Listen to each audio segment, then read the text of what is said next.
Saludos a todos, soy Alba Lovera, directora de Mundo Viperino, emitiendo con ilusión desde Mundo Insólito Radio. Arropada por la calidez que me brindan mis compañeros de equipo y con la seguridad que proporciona una investigación rigurosa, se da comienzo a un programa tan real como la vida misma. Al fin y al cabo, no hay nada más aterrador que la verdad. La creación de contenidos se realiza bajo la premisa de que casi todo vale. El casi de esa frase es flexible, arbitrario muchas veces y por tanto impreciso entonces, ya que los límites los marca el pensamiento crítico de la audiencia.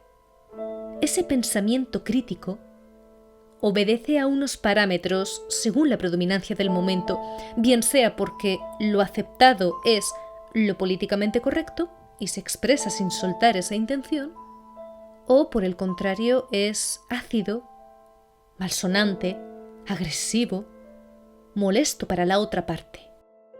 Hubo una época en Internet en la que el humor negro era tan extremo que parecía no tener filtros, algo relativamente comprensible si nos amparamos a la libertad de expresión y a lo que se limita al ámbito privado.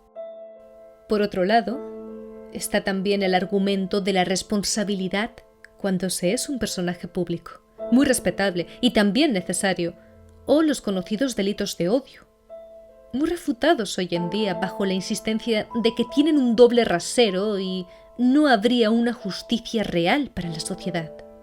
Después encontramos ese contenido que es novedoso y sutilmente busca introducir poco a poco un mensaje que debe ser acatado por los usuarios porque se enseña que lo adecuado es pensar o actuar así. O que hay que fijarse en unas tendencias en concreto porque es lo más hablado al minuto. Pero llega un momento en el que esto no es suficiente. Parece como que falta algo. No nos impresiona, nos aburre. Y lo que era clásico vuelve a gustarnos y de nuevo se cambia la dinámica conduciendo en círculos y al final nada nos satisface, nada nos llena. Necesitamos más ruido, más sabor, más efectos especiales, más violencia, más pasión. Ahí se quedaría todo.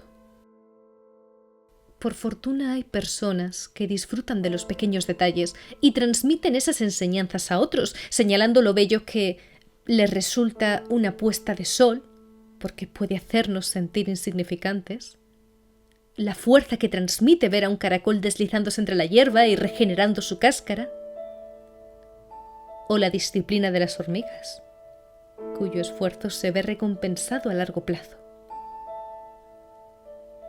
Lamentablemente, esto es inusual hoy en día, o no se percibe. También puede ser porque hay grupos influyentes que se dedican a despreciarlo o a comercializar con ello, repitiendo eslóganes y haciendo de la autoayuda un pase seguro para ser feliz, bajo previo pago. Pan y circo para el pueblo, decían. La práctica de un gobierno que, para mantener tranquila a la población u ocultar hechos controvertidos, se dedica a ofrecer a las masas alimento y entretenimiento de baja calidad y con criterios asistencialistas.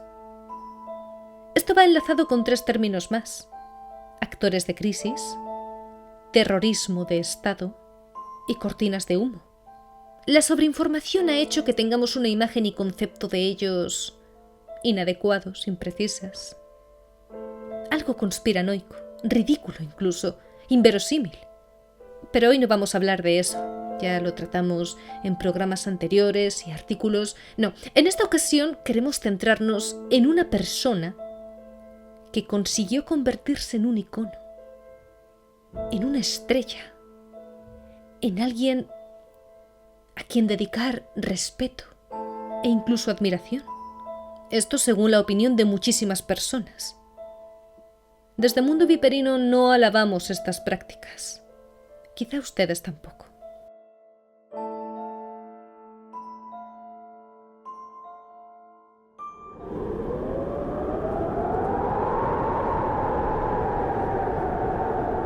Un símbolo de valor, de excentricidad, e incluso de humanidad.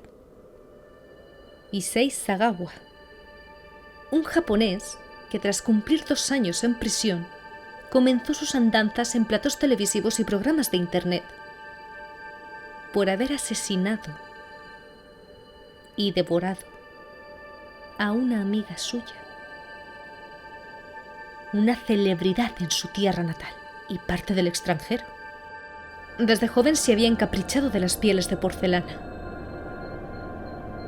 Las personas, particularmente mujeres, de cabellos rubios, ojos claros y tez muy blanquecina, eran sus favoritas. Mujeres así, y esbeltas, ligeras, elegantes. El ideal de belleza perfecto. Su gusto se transformó en obsesión y pasó de contemplarlas con timidez a querer acercarse a ellas, mientras planeaba cómo degustarlas, en sentido metafórico y literal. Pero empecemos por el principio. Conocido como el Aníbal Lecter japonés, su homicidio quedó justificado con unos informes psiquiátricos y todo culminó con esa irrisoria condena que le impuso un juez en París, donde sucedieron los hechos. El mismo magistrado exigió su extradición a Japón y fue entonces cuando empezó a despuntar gracias a la televisión. Fue el protagonista de numerosas entrevistas, reportajes y spots de publicidad donde se bromeaba sobre su antropofagia. Se hizo muy popular. Y bajo el nombre del padrino del canibalismo, se convirtió en toda una estrella mediática. Les avisamos de que si esperan encontrar aquí la descripción de un plan escrupulosamente urdido, mención a más víctimas, visibilización de alguna jerarquía satanista o de políticos participantes, no van a encontrarlo aquí. Estos temas ya saben que son muy crudos y es complicado hablar de ellos.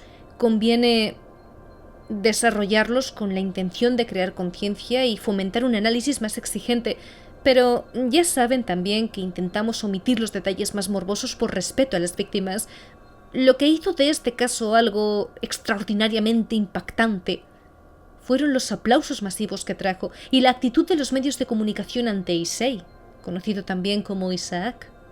Muchas personas sienten incluso cariño hacia él. Le toman por una víctima del sistema, una víctima de sus complejos y del amor desmedido que sentía hacia la mujer que asesinó, violó y devoró en este orden. Y también es un icono en la literatura, en las artes, en el ámbito cultural. ¿Quién no conoce a Issei? Ni le ha analizado. Bueno, vamos a ir más allá. ¿Quién no empatiza con él? Estas son las preguntas que se pueden realizar en un aula, centrándonos en esa parte de la historia que deja a la joven asesinada en un segundo plano, o un plano inexistente. Por un lado, lo ven magnífico y muy provechoso para la mente. Por otro lado, se ve como una monstruosidad dotar de protagonismo a una persona como Sagawa. Eso ya lo dejamos a competencia de ustedes.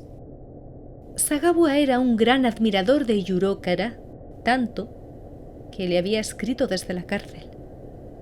A partir de esa correspondencia, el señor Kara elaboró un libro sorprendente llamado La Carta de Sagawa, una investigación en la que, imperceptiblemente, lo imaginario y la leyenda sustituyen a la realidad.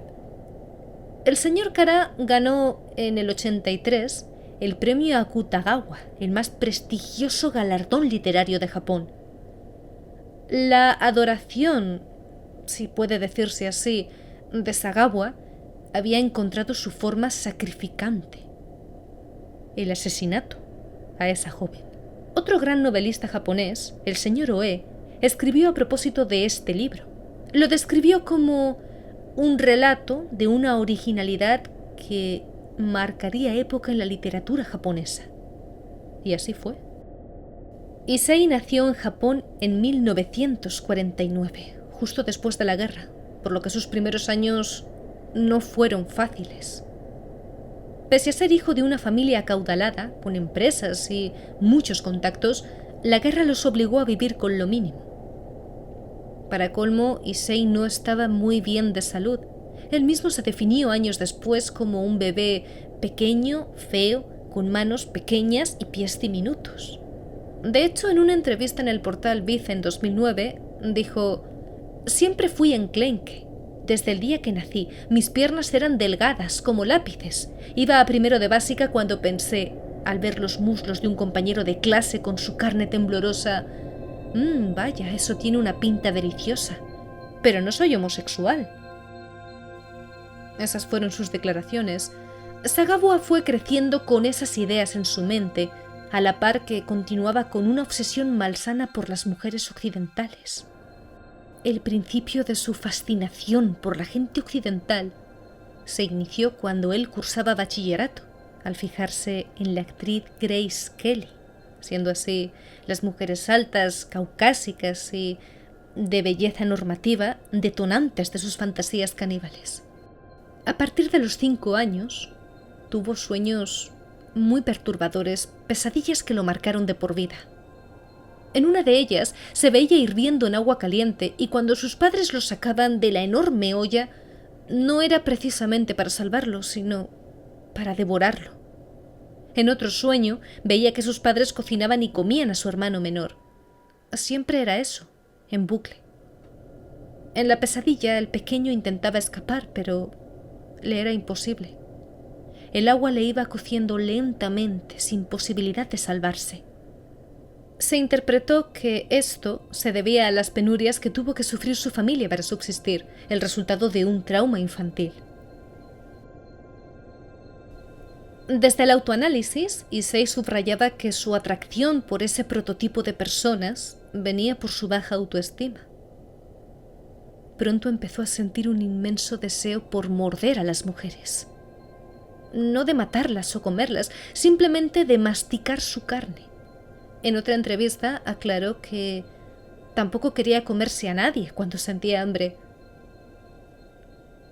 Sus pasiones se vieron reducidas a 2: a esa clase de mujeres y al sushi, repitiéndose a sí mismo que le faltaban encantos y que ninguna mujer estaría con él. Mantenía así su meta de obtener a la mujer perfecta acorde a su prototipo ideal. El germen del canibalismo seguía latiendo en su interior año tras año. Mientras se centraba en los estudios con bastante éxito y comenzaba a forjarse un futuro en Tokio, la empresa familiar de Sagawa se había recuperado económicamente y podían tener una vida acomodada.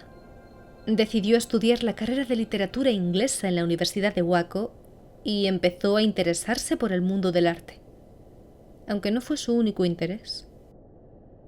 A este joven le cautivaban los libros protagonizados por personajes caníbales, como por ejemplo los aztecas. Ya saben que según el culto imperial, los vencedores se comían el corazón de sus enemigos para apropiarse de su fuerza y valor. Bien, pues, aquellas historias lograron embaucar a Sagawa hasta el punto de tener sus primeras fantasías sexuales gracias a ellas y pudo hacerla realidad con el servicio de varias prostitutas. Disfrutaba introduciendo en sus bocas la hoja de una cuchilla y fingir que las mataba, pero nada más. A veces tenía relaciones con ellas. Durante el juicio, Issei dijo que eso fue el primer paso hacia lo inevitable. Esta turbia fantasía de morder a una mujer casi se hizo realidad mientras estudiaba en Tokio. Allí se relacionó con una señorita alemana que daba clases de idiomas. Cuando la conoció, se preguntó si podía comérsela, así que un día de verano se coló en su apartamento e intentó matarla.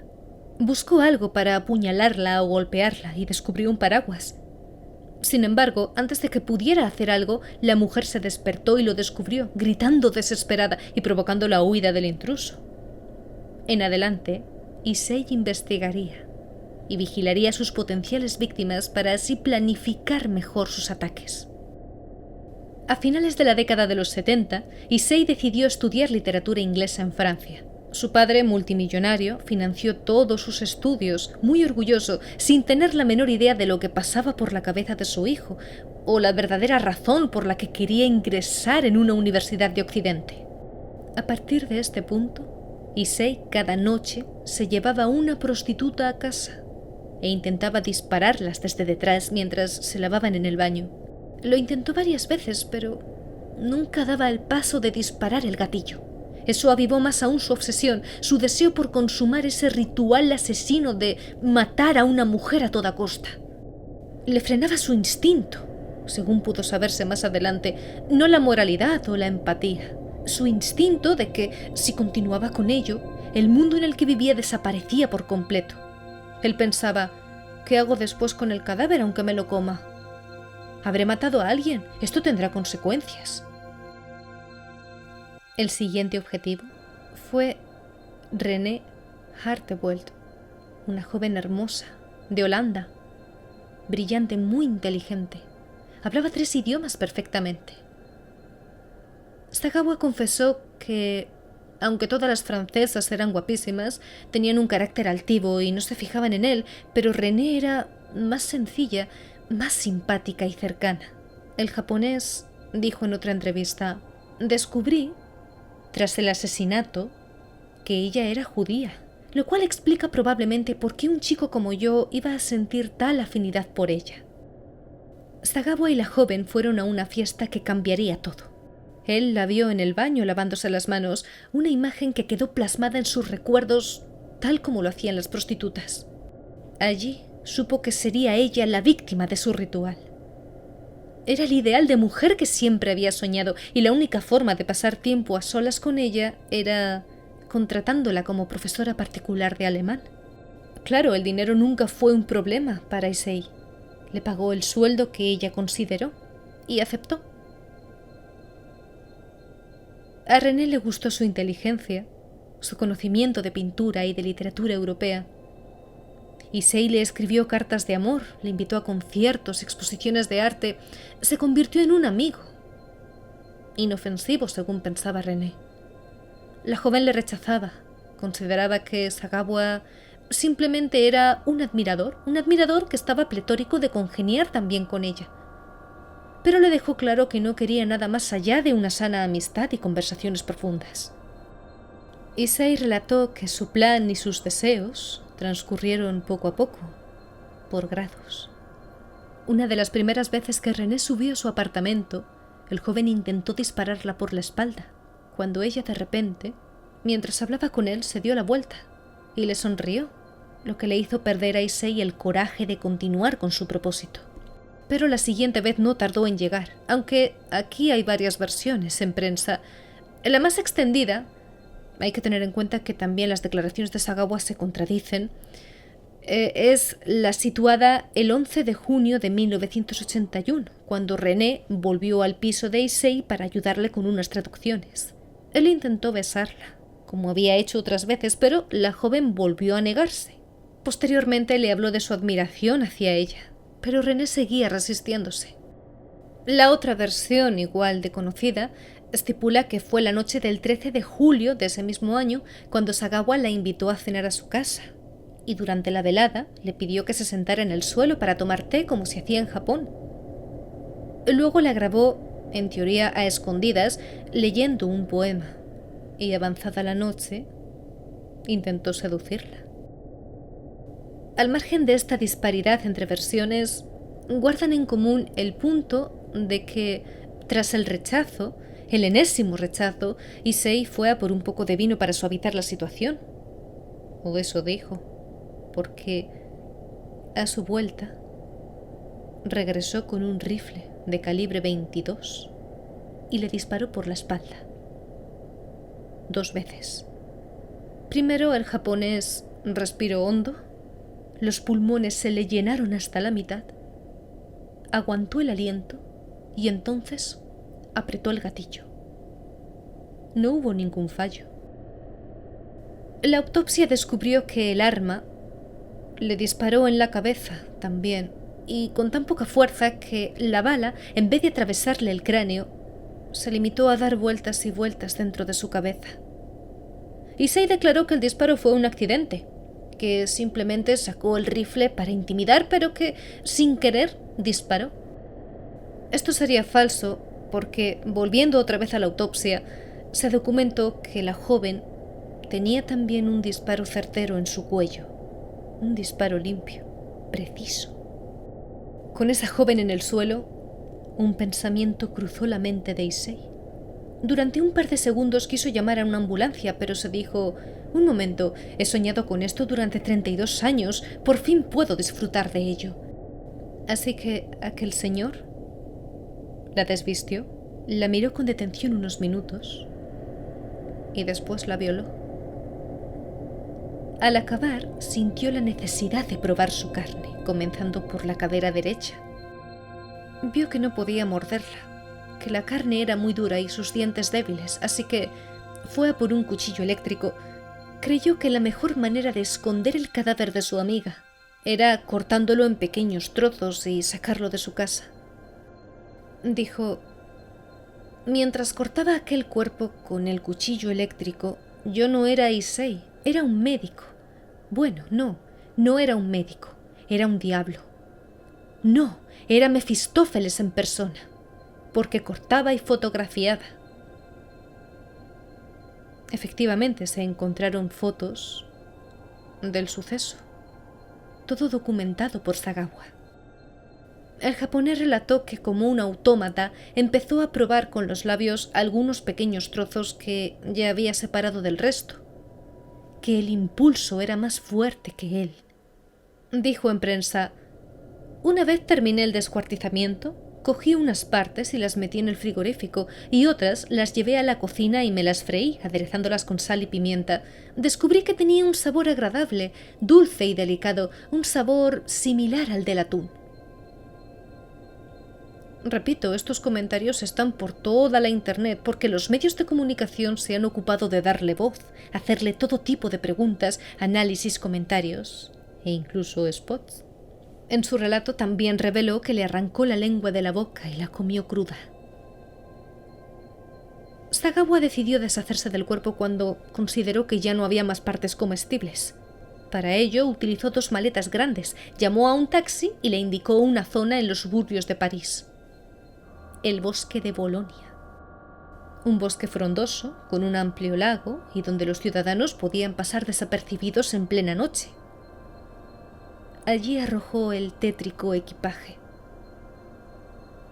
Fue así como unos transeúntes encontraron las maletas debido a la poca profundidad del agua. Llamaron a la policía porque vieron que sobresalía una mano y un pie de entre las valijas. La identificación del cuerpo fue complicadísima y la noticia llegó a los medios de comunicación. Gracias a esto, el taxista que llevó a Issei aquella noche acudió a comisaría para contar lo extraño de la situación. Relató esa singular petición de su cliente. Gracias a su testimonio y a la descripción del sospechoso, el asesino fue detenido y puesto a disposición judicial. Una vez delante del juez, Sagawa confesó con perturbadora tranquilidad el crimen. No solo no dio muestras de arrepentimiento, sino que aseguró haber disfrutado alimentándose de René. Incluso instó a que mirasen en su nevera.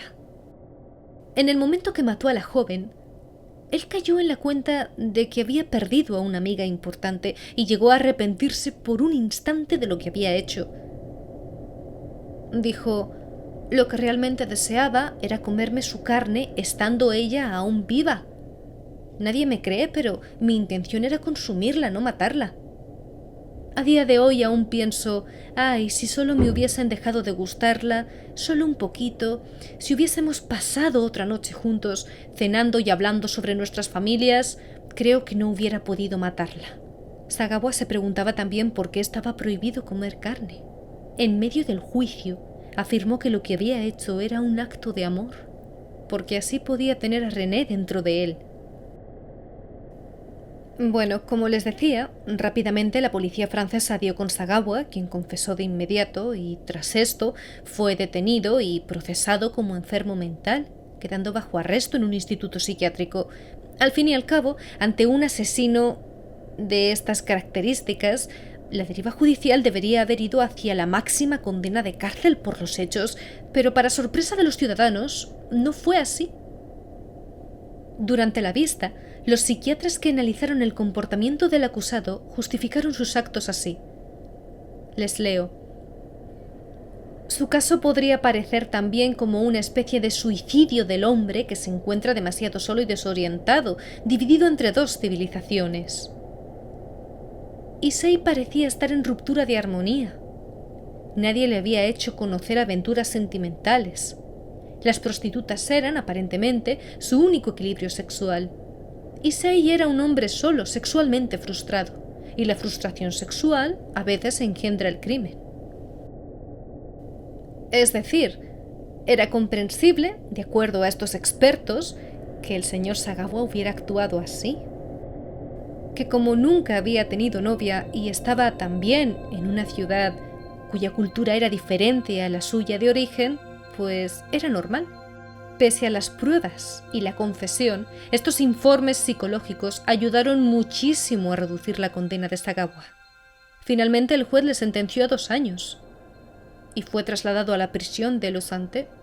Expertos de la época apuntan al multimillonario contrato entre la empresa Kurita Water, propiedad de la familia de Issei, y la francesa Elfa Quitton como el motivo de una sentencia tan reducida. Pero estos son hipótesis, pensamientos conspiranoicos, ya saben. El caso es que tras los 2 años, ingresaron al antropófago en un psiquiátrico y al año el mismo juez le entregó a Japón porque le diagnosticaron una enfermedad terminal. Nada más lejos de la realidad. Resultó ser una dolencia pasajera. Lo que interpretaron como encefalitis en realidad era una simple infección intestinal, pero el influyente padre de Issei logró traerlo de vuelta a Tokio con la condición de internarlo en un psiquiátrico. 15 meses después, los expertos le evaluaron y llegaron a la conclusión de que no tenía ningún problema mental. Le dieron de baja en ese psiquiátrico, pese al revuelo social. Además, como en Tokio no había cargos en su contra y Francia los había retirado por esa supuesta enfermedad terminal, Sagawa quedó en completa libertad. Una casualidad muy extraña, ¿no creen? A partir de entonces, se convirtió en una figura estelar invitada a todos los programas de su país y dando diversas entrevistas donde contaba con todo lujo de detalles lo que había sucedido con René. Claro, ya libre, comenzó su ascenso mediático. Primero gracias al libro del dramaturgo Kawa que comentábamos al principio del programa y que vendió más de 300.000 ejemplares. Después con la publicación de sus memorias, al que el propio caníbal tituló En la niebla. El morbo de la población asiática por conocer los detalles del asesinato hizo que hubiera más de 200.000 ejemplares vendidos. Posteriormente vendría un manga dibujado por él y varios documentales. En verano de 1989, un asesino en serie llamado Tsutomu Miyazaki mató a varias chicas jóvenes, lo que hizo que los medios de comunicación fuesen a casa de Issei para pedir su opinión sobre el caso. Tal exposición mediática hizo que varias revistas publicaran sus siguientes ensayos y absorbieran sus palabras. Ha ido publicando desde entonces 1 o 2 libros cada año, incluyendo uno titulado Gokushiteki Biyogenso, traducido como Fantasías extremadamente íntimas con mujeres bellas. Mediante dibujos y textos retrata lo que siente hacia las mujeres sin hacer énfasis en el canibalismo, porque con eso espera que la gente que lo lea deje de pensar en él como un monstruo. Ya pueden imaginarse ustedes. Al explotar el crimen y el canibalismo, Issei empezó a generar enormes ingresos económicos. Era un producto morboso. Todas las televisiones querían tener en sus programas al bautizado como el padrino del canibalismo. Incluso conocidas empresas le contrataron para realizar spots mientras aparecía comiendo. La sociedad japonesa le veía algo así como un mero divertimento. Sí, consideraban gracioso tener a un caníbal en televisión. En algunos programas incluso se le trató como a un héroe, ironizando todos y cada uno de los pasajes de tan brutal asesinato. Su fama es internacional. No solo le han ensalzado en Japón, pese al descontento de cierto sector de la población. Además, tampoco se le considera un asesino en serie porque no habría pruebas de ello. Volviendo a Japón, allí es tratado como un escritor excepcional. Y fíjense que a más de 30 años del horrible crimen, todavía sigue ganándose la vida gracias a este. También expone sus obras pictóricas, en las cuales suele mostrar mujeres de piel blanca y cuerpos voluptuosos, todas simulando ser René o inspiradas en ella. Sagawa también ha declarado que todos sus actos son por culpa de aquellas pesadillas que le atormentaron de pequeño y que, bueno, tal y como él relata, le llevaron a comerse a René de modo casi obligatorio. Otra contradicción en su discurso.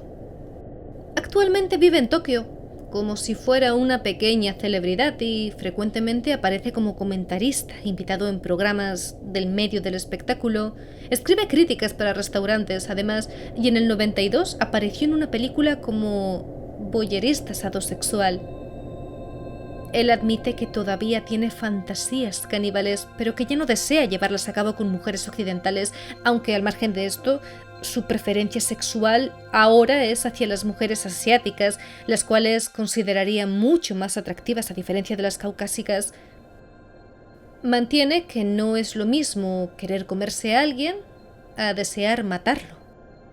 A esto hay que añadirle que Sagawa vive bajo una identidad falsa y, además de ser pintor y escritor, compagina esas labores con participaciones como actor porno en películas fuertes para adultos. Tiene una última fantasía: la muerte. En una entrevista explicó que le gustaría invitar a cualquier mujer bella, insta en que deben ser bellas, que se atreviese a hacerlo con firmeza. En un principio se planteó recibir morfina para no sentir dolor, pero después lo rechazó, opinando que el dolor forma parte del placer y que morir al instante es aburrido porque quiere saborear el proceso de ser asesinado. Actualmente Sagawa tendría más de 70 años y figura en muchísimos sitios como sujeto mediático. Su historia saltó a la música también e inspiró en el 81 la canción de Los Estranguladores llamada La Folie. En el 83 a los Rolling Stones con el tema Too Much Blood, en español Demasiada Sangre, y en 2004 a la banda de brutal death metal estadounidense Cannibal Corpse en su pista Decency Defy, sería algo así como decencia desafiada.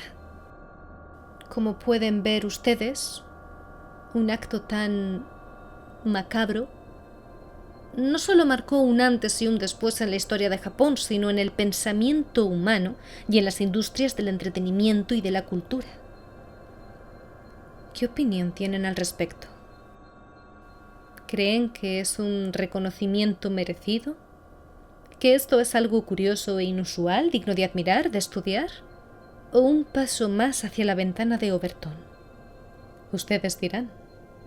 Nos vemos en el próximo programa.